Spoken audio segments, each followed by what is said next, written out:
Salut à tous, Pressentiment fait la part belle aussi dans cette saison 3 aux consultants, et en l'occurrence c'est quelqu'un qui travaille pour la radio, pour la presse écrite et la télévision, mais aussi qui fait la différence entre la chocolatine et le pain au chocolat.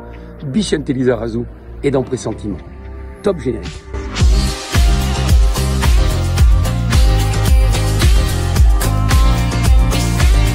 Bonjour à toutes et à tous, bonjour Bichente. Salut Eric. Merci de prendre quelques minutes de ton temps pour le passer avec nous. On va évoquer plus spécifiquement la deuxième partie de ta carrière professionnelle, à savoir ton rôle de consultant, puisque la thématique de Pressentiment, c'était initialement d'avoir l'avis des journalistes sur leur passion. Et puis maintenant, il y a un peu des dérivatifs avec les consultants. Et on sait combien aujourd'hui tu es important dans ce milieu-là, puisque tu touches la presse écrite, la presse télévisuelle et la presse radio. Je ne sais pas qu'est-ce qui manque finalement à ton palmarès, à ton tableau de chasse. Les documentaires. C'est vrai, tu fais aussi des documentaires, c'est vrai. Je ne parlerai pas vraiment de football, mais une exception, une seule question. Il y a un article dans le quotidien pour lequel tu travailles ces derniers jours qui évoquait la carrière de Jérémy Alalière et notamment la problématique psychologique quand on quitte très jeune. En l'occurrence, lui, c'était son centre de formation pour partir à Arsenal. Moi, j'aimerais t'entendre sur justement ton passage et des Girondins à Bilbao, mais aussi et surtout, peut-être parce que c'est une culture différente, entre Bilbao et le Bayern de Munich. Comment toi, tu as vécu ça ? Alors, déjà, le passage d'Hendaye à Bordeaux, à l'âge de à peine 14 ans, je les avais pas d'ailleurs quand je suis venu, puisque je suis de décembre, donc je suis arrivé en août. J'avais 13 ans et ça a été un petit peu difficile. Ça a été beaucoup plus difficile pour ma mère en fait, parce que quand Monsieur de Bellex, qui était le recruteur des Girondins de Bordeaux, est venu à Hendaye pour me proposer de rentrer au centre de formation, moi j'étais là, je levais les bras, j'étais waouh génial, et ma mère elle était en larmes parce qu'elle appréhendait le fait que son fils soit à 200 km de là. À l'époque, il fallait presque 3 heures ou 3 heures et demie de voiture pour y aller. Mais moi, j'étais content, mais c'était pas facile. Je vais pas te dire que c'était facile. Je suis rentré en sport-études à Mérignac. J'étais interne à Mérignac et le week-end, on était dans une maison avec une famille qui s'occupait de nous et on était 6 ou 7 joueurs du centre de formation. Et on était jeunes, hein, donc c'était chouette parce qu'on avait pas mal de Basques et donc il y avait entre nous une solidarité, une entraide et beaucoup d'amitié, donc c'était sympa. Mais t'es jeune quand même et t'es loin de ta famille, donc ça n'a pas été facile. Et ce qui n'a pas été facile pour moi, c'est que les 2 premières années cadet, je ne jouais pas avec des KDA, j'étais en KDB. Et parce que l'entraîneur trouvait que j'avais pas les qualités pour jouer en KDA, il trouvait que je manquais de physique, donc ça a été 2 années assez dures pour moi parce que je jouais pas avec les meilleurs tout simplement. Mais je pense que ça a forgé mon caractère, le caractère que j'ai aujourd'hui, de pas lâcher l'affaire. Je pense que c'est ça qui a fait que je me suis endurci d'une certaine façon. Tu réponds pas à ma question. Moi, ce qui m'intéresse, c'est que tu nous dises aussi comment ça s'est passé. Alors, Bilbao, peut-être que San Mamés, le Pays Basque, c'était encore ton terroir, ça a été plutôt aisé, et je mets les guillemets, mais passer dans une culture germanique. Non mais pardon, j'avais pas bien compris en fait ta question parce que je croyais que tu voulais que je croyais que tu voulais que j'aborde tous les caps en fait, tous les caps d'une carrière, parce que pour moi, le premier cap c'était celui du centre de formation, mais si tu veux, pas de problème, oublions celui-là, mais celui-là, il est quand même extrêmement formateur. Après, le cap de partir de Bordeaux à Bilbao, il était difficile sans être difficile parce que j'étais pas très loin de chez moi, j'étais à 1h30 de chez moi en voiture. Et en même temps, c'était quand même le championnat espagnol, c'était un autre pays, un autre championnat, d'autres habitudes, d'autres méthodes de travail, et donc une adaptation à trouver quand même malgré tout, mais quand même beaucoup plus proche du championnat espagnol parce que avec mon père, je regardais beaucoup de matchs, j'allais voir beaucoup de matchs du championnat espagnol, j'allais voir beaucoup de matchs de la Real Sociedad, notamment. Et donc, je suivais beaucoup le championnat espagnol. Voilà. Mais à chaque fois que tu changes de club, c'est quand même un changement de culture, d'habitude énorme. Colossal. Je veux dire, j'avais passé 12 ans à Bordeaux, j'avais tous mes repères à Bordeaux, j'avais des repères d'entraînement, des repères d'entraîneur, Piero Labat, Ante Mladinic, des habitudes d'entraînement. Et là, tu dois casser tout ça et tu dois essayer de t'adapter à d'autres habitudes, à une autre mentalité, à une autre vision. Voilà. Et donc après, quand je suis parti en Allemagne, alors là, c'est vrai que là, pour le coup, c'est la première fois en fait que je quittais l'Atlantique. Ça a été le truc pour moi finalement le plus difficile, d'être loin de l'Atlantique, d'être loin de l'océan. Mais par contre, de façon assez étonnante, parce que je savais rien en fait. Je savais pas grand chose du fonctionnement du Bayern quand j'y suis parti. Alors, mais en fait, je me suis aperçu que la philosophie la façon de travailler, la discipline, le professionnalisme, c'était exactement ma mentalité en fait. Et donc, je suis rentré dans un système professionnel, tu vois, de culture de travail, de sérieux, d'exigence qui m'allait bien. Et puis, je me suis rendu compte que, waouh, là, j'étais dans un club qui n'avait qu'une obsession, c'est-à-dire de gagner en fait. Et deuxième au Bayern, c'est pas possible. C'est pas possible, tu vois. Et t'as les joueurs pour ça, pour être premier, et tu as une mentalité pour être premier tout le temps. Et donc là, j'ai découvert un truc qui me permettait moi de m'élever sur le plan sportif et d'aller au bout de moi-même d'une certaine façon, d'aller au plus loin. C'est-à-dire que ça me permettait de passer un cap énorme, un cap que je n'avais pas pu passer avec Bordeaux parce que on jouait pas le titre chaque année, parce qu'on jouait pas les matchs de Ligue des Champions, et à Bilbao c'était pareil. Et là j'étais dans un club où en Ligue des Champions, quand tu la joues pour la gagner, et en championnat c'est pour gagner. Il n'y a pas d'autre chose, tu vois. Et là tu te dis. Et tu sais que même quand t'en parles là, il y a encore la niaque quoi. En fait, il y a encore. Ouais. Je me rends compte en fait. Oui, je me rends compte. Oui, c'est une mentalité. Michel, je t'interromps parce que tu as cité un nom tout à l'heure. On a un premier invité avec nous. Oui, bonjour monsieur. Bonjour. Alors, vous avez une voix un peu fatiguée, mais je suis avec Bichem Lizarazu. Alors, je ne sais pas, Bichem, si tu vas reconnaître cette voix-là, parce qu'elle est un peu fatiguée, mais il a tenu à être avec nous aujourd'hui. C'est notre premier invité. Tu parlais de la formation et ce que tu as appris au Girondins. Nous sommes avec monsieur Piero Labat au téléphone. Salut Pierrot. Salut Pierrot. Alors, je ne sais pas si tu l'entends bien parce que le pauvre il est un peu aphone. Pierrot, on parle pas de football, mais finalement on a déjà démarré là-dessus avec Bichente. On parle de la culture de la gagne. Est-ce que c'est quelque chose que tu as senti chez lui très vite? Et est-ce que, parce que c'est aussi le dénominateur commun de notre rendez-vous d'aujourd'hui, à savoir son rôle de consultant, est-ce que tu as senti que ça serait même dans cette catégorie-là de profession qu'il serait un leader? Et comment veux-tu que je ne l'ai pas senti, puisque il était encore au centre de formation, tout au moins les premières années de pro, il a animé une émission de radio. Non, donc on le sentait dès le départ. Il a une détermination qui ne lui a jamais quitté. Tu entends, Michel, ce qu'il dit? Ouais, j'entends. Et est-ce que le fait aujourd'hui qu'il soit sur la première chaîne d'Europe, qu'il soit dans le premier quotidien, dans la première chaîne de radio aussi, est-ce que pour toi ça paraissait évident? Je ne peux pas dire que ça paraissait évident, parce qu'il peut y avoir toujours des problèmes, comme ceux qu'il a rencontrés lui pour arriver disons, à la place de joueur professionnel, mais il avait toutes les qualités pour, c'est-à-dire la volonté, la détermination, la persévérance et le courage. Rien ne l'arrêtait dans ce domaine. Quand il avait un but, tu étais sûr qu'il allait l'atteindre.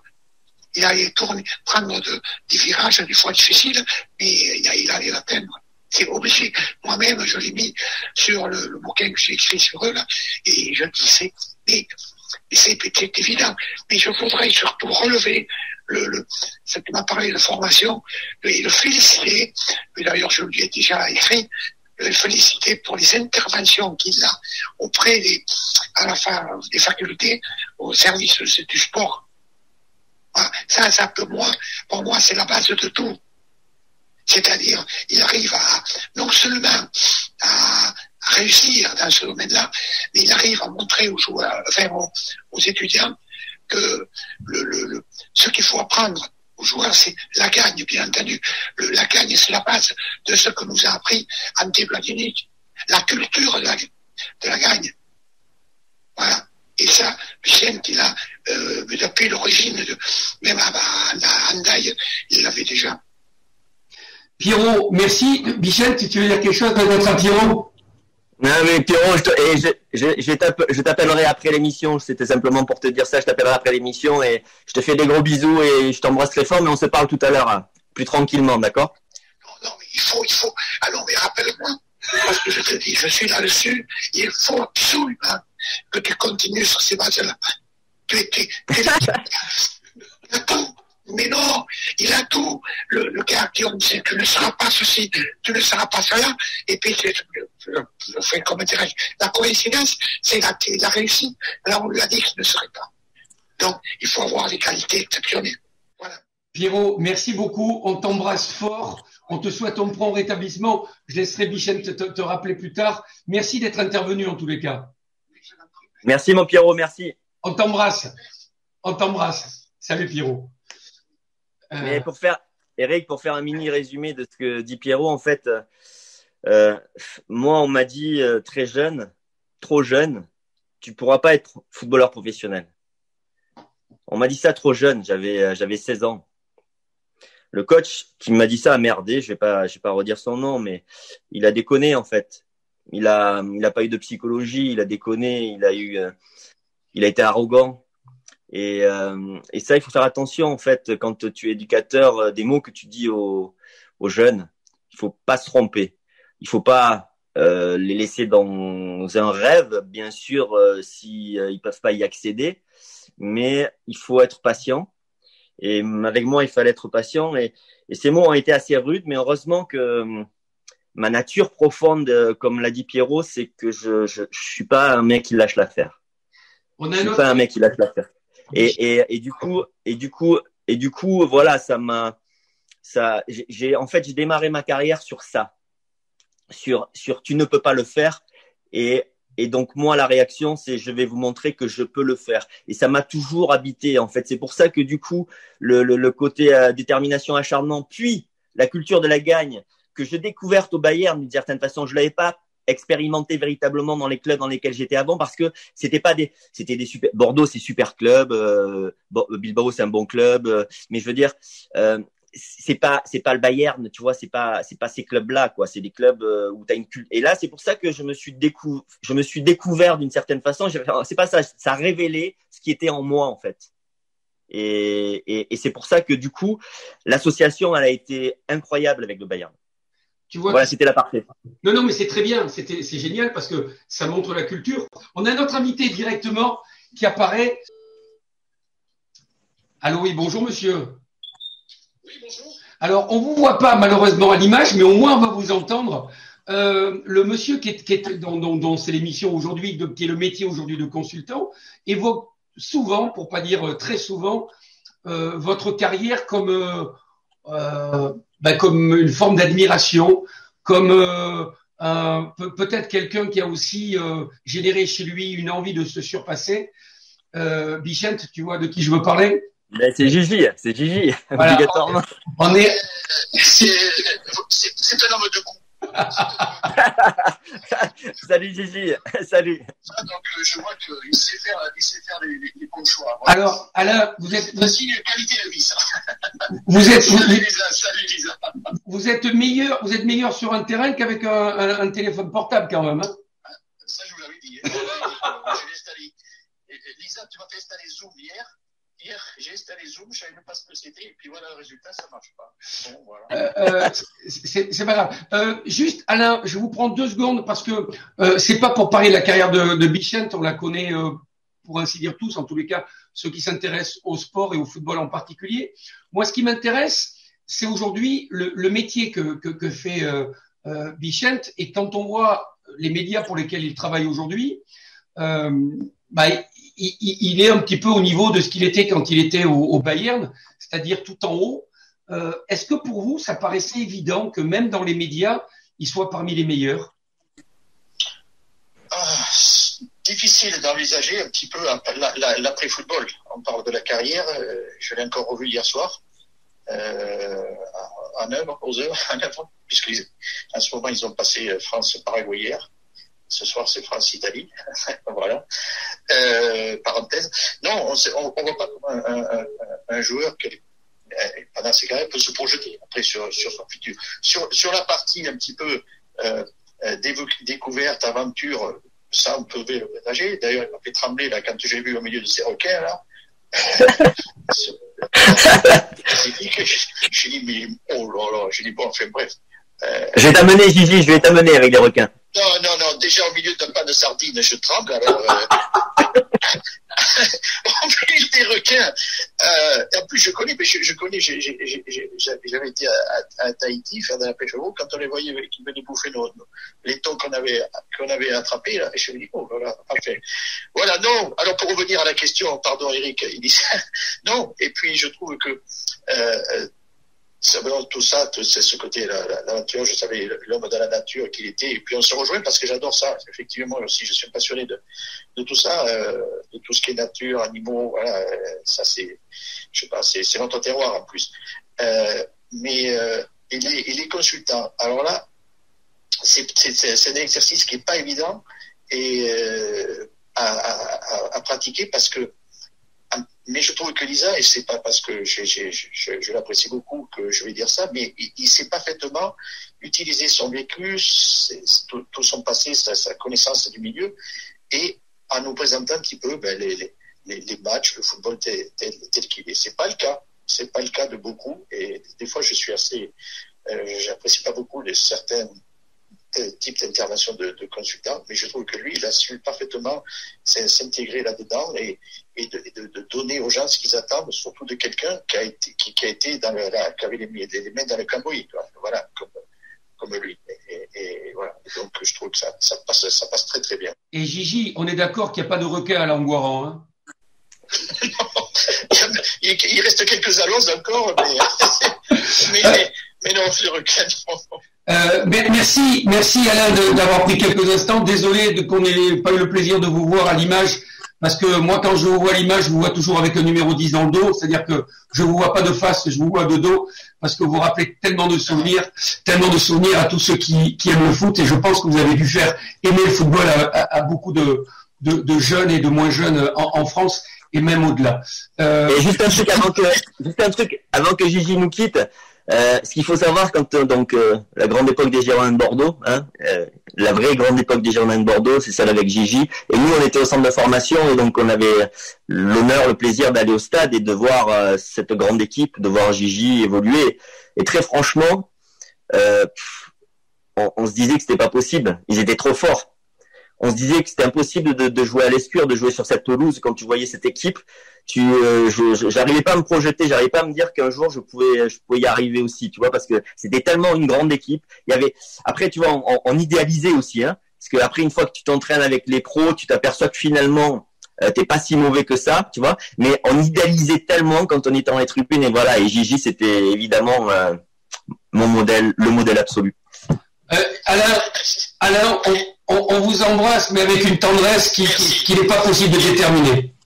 Bon, et voilà, et moi, je suis très fier et très heureux d'avoir pu créer chez Lisa et chez ces autres joueurs cette envie, ce plaisir du football. Voilà, on se dit, dans une carrière, c'est aussi ça d'avoir été joueur de foot. Et Lisa, porte-toi bien, fais gaffe aux requins, tu me fais peur, continue tes belles aventures.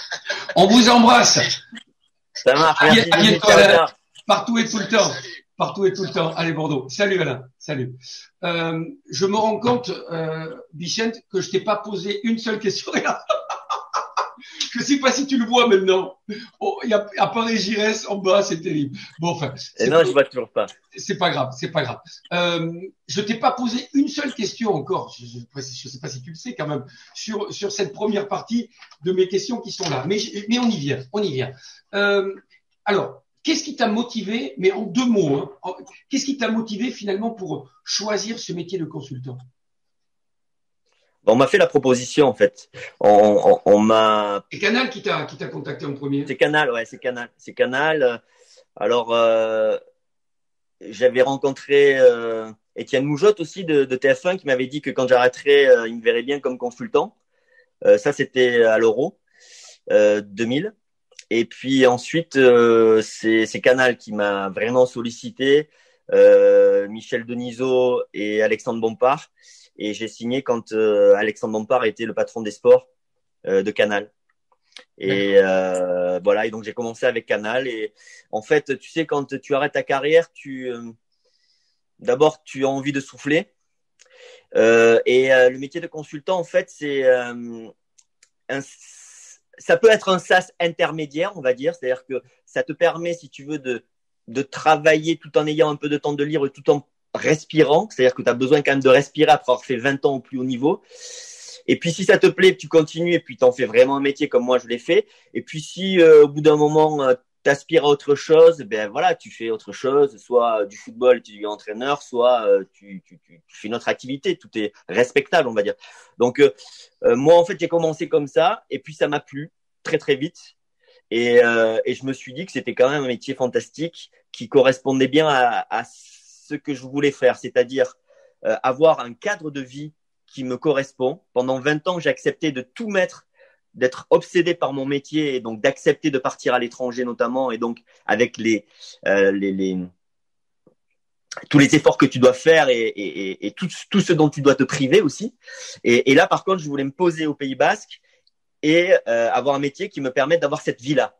Et le métier de consultant me permet d'avoir cette vie-là, c'est-à-dire que je peux habiter au Pays Basque tout en travaillant à Paris, en faisant des allers-retours à Paris, en faisant ce que je fais aujourd'hui. Et donc, c'est comme ça que ça a démarré d'une certaine façon. Et puis après, voilà, il y a eu la télévision, puis la radio, puis la presse écrite. Et puis, j'ai trouvé du plaisir dans chaque exercice. Et c'est comme ça que je suis rentré dans le métier. Alors, justement, précisément, là aussi, brièvement, tant et si bien que ce soit possible, pour Téléfoot, par exemple, tu pars le dimanche matin à Paris et tu rentres le soir? Non, je pars le samedi soir. Et donc, je fais Téléfoot le dimanche matin.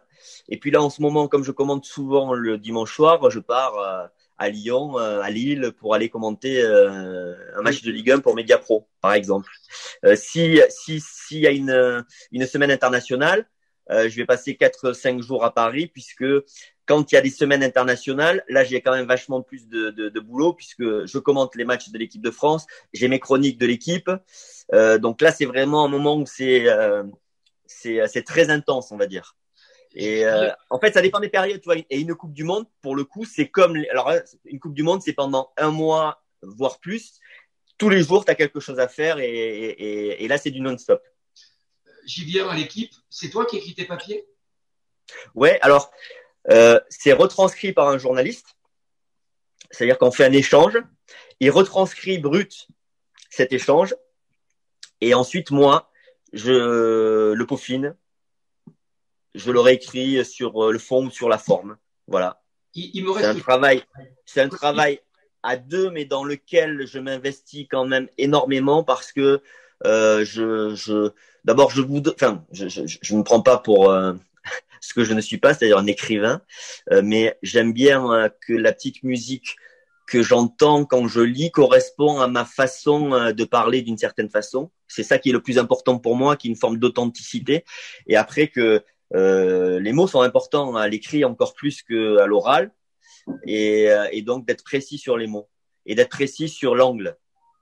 Essayer de pas faire un truc général, c'est trouver un angle à chaque fois. Je vais te donner un exemple. La perte de confiance de Griezmann au Barça, expliquer pourquoi il y a cette perte de confiance et pourquoi avec l'équipe de France, il est pas dans cet état-là. Et donc, du coup, tu parles de la relation entre un joueur et un entraîneur, qui est une relation extrêmement importante. Si elle est mauvaise, tu perds ta confiance, donc t'es moyen, t'es un moins bon footballeur. Et si elle est fantastique, t'es un très très bon footballeur parce que tu joues libéré. Donc c'est ça, c'est aller dans le détail d'une certaine façon. C'est des choses que moi j'ai vécues, que le lecteur n'a pas vécu ou le téléspectateur n'a pas vécu. C'est d'essayer d'expliquer comment ça se passe, comment un joueur peut être très bon avec l'équipe de France et perdre son football avec le Barça. Donc tu considères que Koeman ne dit pas la vérité quand il dit qu'il va le mettre dans son 11 Enfin, pardon, c'est une digression. Hein, là, Ouais, je vais pas faire cette. Je vais pas aller là-dedans. Je te dis simplement que avec l'équipe de France, la confiance de Didier Deschamps, qui le met dans la position dans laquelle il se sent le plus à l'aise. Ensuite, qui lui fait confiance à 1000% et à juste titre, parce que il a montré qu'on pouvait lui faire confiance. Eh bien, c'est un joueur qui est épanoui, c'est un joueur qui est bon. Et dans un autre contexte, il change de club, il va de l'Atlético au Barça, dans un système de jeu où il y a un joueur qui est très important qui s'appelle Lionel Messi, où il n'arrive pas à trouver sa place autour de lui, avec des changements d'entraîneur, avec beaucoup de bouleversements à la tête du club, beaucoup de problèmes politiquement parlant, un club très instable. Et du coup, il n'arrive pas à trouver sa place là-dedans.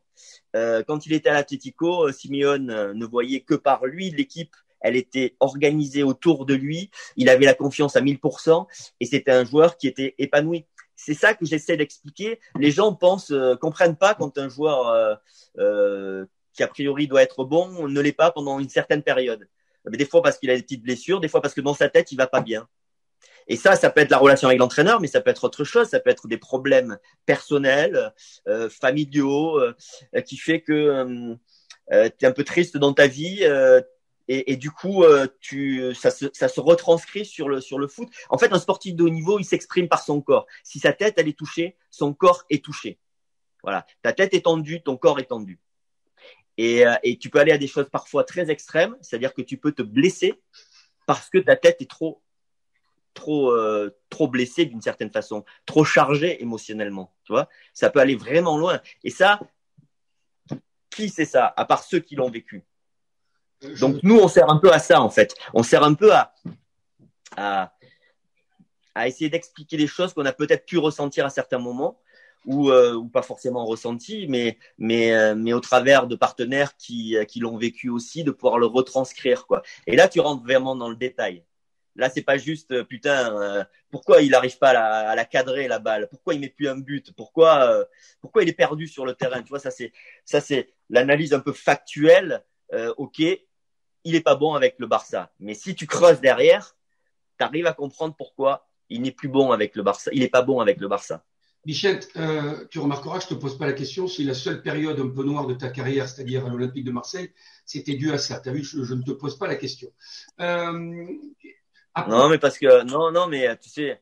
Ah non, mais je te la pose pas. Je ne te la pose pas. Non, mais tu sais, en 2 secondes, si tu as fait, j'imagine que tu as fait le boulot à l'époque, mais je sais que tout le monde ne le fait pas, mais un club qui part en début de saison avec un président et un entraîneur, et quelques mois après, c'est-à-dire courant octobre, l'entraîneur démissionne, le président démissionne ou est obligé de démissionner parce que les supporters n'en veulent plus. Ouais. Comment te dire, c'est un club qui est pas complètement stable, tu vois. Et donc bon, déjà l'affaire était mal partie. Voilà, non, bon, on va pas.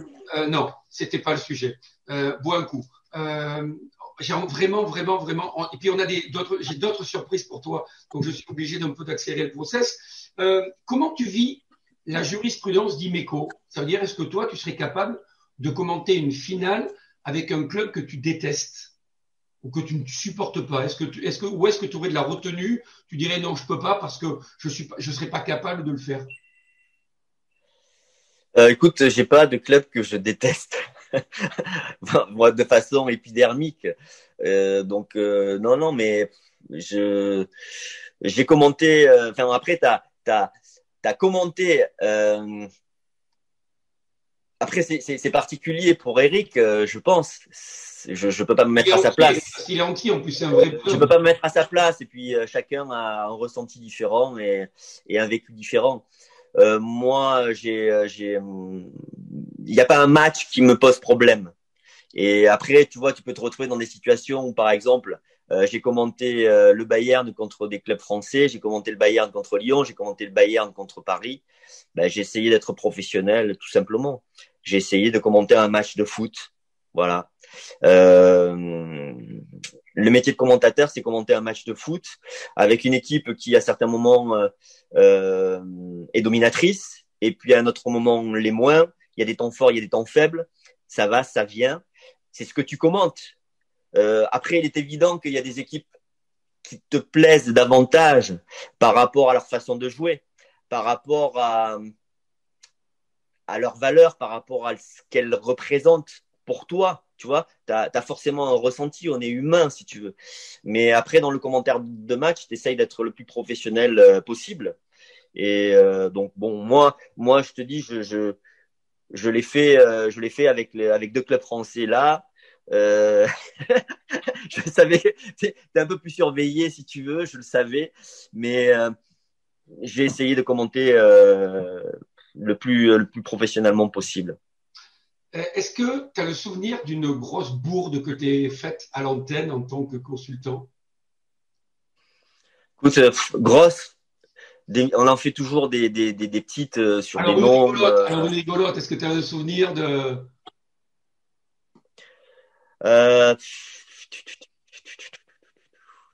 Qu'est-ce que j'ai fait sur un nom? Souvent en fait, avec Grégoire, on est assez obsédé par les prononciations. En fait, avant les matchs, sur les matchs internationaux, on a une application, si tu veux, qui nous permet d'avoir la bonne prononciation locale, en fait. Et du coup, on s'amuse beaucoup de ça et on aime bien, en fait, dans le match, le faire. Le seul problème, c'est que parfois, et notamment sur le brésilien ou le portugais, si tu veux, enfin, le brésilien en particulier, c'est tellement chantant que du coup, on en rajoute un peu, tu vois. Et du coup, quand tu associes le nom et le prénom et que tu en rajoutes un peu, tu peux arriver à dire un nom qui n'est pas du tout le bon nom, en fait, tu vois, parce que, tu vois, voilà. Donc, des fois, sur des noms, il y a des nouveaux noms qui sont en fait soit des contractions du prénom et du nom. Ça a pu m'arriver de le faire, mais plutôt par souci d'essayer d'être dans la bonne prononciation. J'aime bien. Alors, on se fait toujours critiquer là-dessus, évidemment. Tu vois, quand tu fais la Belgique, les Pays-Bas, c'est pas évident. De Bruyne, c'est ça? Ouais, pas facile, c'est pas facile.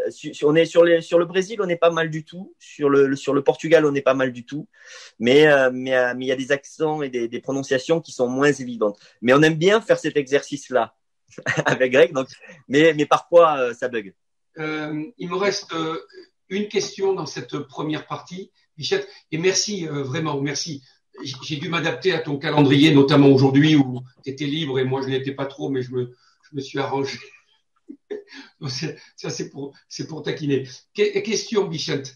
C'est la question Zizou. Voilà la question Zizou. Tu es beau, tu es riche, tu as plutôt la tête sur les épaules, tu as une notoriété incroyable, tu fais un métier qui te plaît.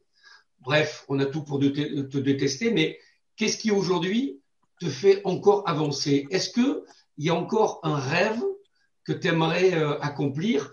Et pourquoi pas, quand on t'entend parler comme ça avec pédagogie, est-ce que le rôle d'entraîneur ou de président de club serait pas un aboutissement pour toi? Pourquoi tu dis c'est la question Zizou? Parce que je lui ai posé cette question. Parce qu'en fait, je l'ai surpris. Je lui ai dit, écoute, voilà, t'es beau, t'as du pognon, t'es connu. Qu'est-ce qui te fait encore avancer, quoi? Voilà. Et il a éclaté de rire. Et en fait, il m'a pas répondu. Voilà. Tu vois, il m'a pas répondu. Écoute, d'abord, tu vois, j'avance en fonction de mes envies. Moi, en fait, ce qui me fait avancer, c'est de bien faire mon métier. Je pense que mon papa était menuisier charpentier et il avait le goût du travail bien fait. Et j'ai le goût du travail bien fait. Donc, j'aime bien faire les choses proprement, en fait. J'ai pas envie d'être partout. J'ai pas envie de tout faire. J'ai pas envie d'être omniprésent parce que je pense que c'est important de respirer. C'est important de garder une forme de fraîcheur. mais j'aime bien m'appliquer à faire les choses.